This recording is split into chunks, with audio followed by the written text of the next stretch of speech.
শত বছর ধরে রমজানে প্রতিদিন প্রায় ১৫০০ রোজাদারের জন্য ইফতারের আয়োজন করা হয় পুরান ঢাকার লালবাগ শাহী মসজিদে।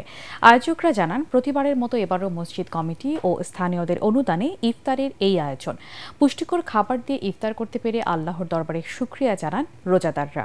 মিজান শাহজাহানের রিপোর্ট। ইফতারের ৩০ মিনিট আগে থেকেই দলে দলে আসতে থাকেন রোজাদাররা। শেষ মুহূর্তে কানায় কানায় পরিপূর্ণ হয়ে যায় মসজিদ।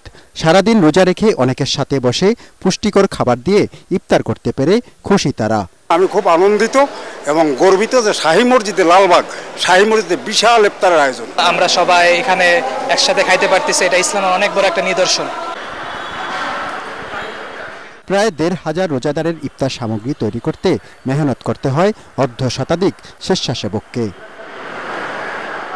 সাড়ে ৩টার সময় বাসা থেকে চলে আসি। আমাদের এলাকার যে ছোট ভাই আছে, বড় ভাই আছে, অনেকে এটার সাথে জড়িত।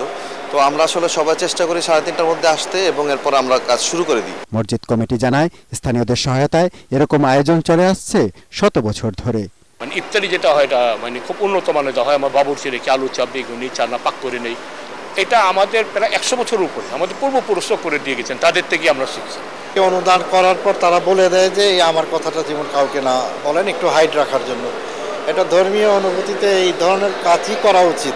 লালবাগ শাহী মসজিদের বয়স ৩২২ বছর। এখানে শুরু থেকে ইফতারের আয়োজন করা হতো।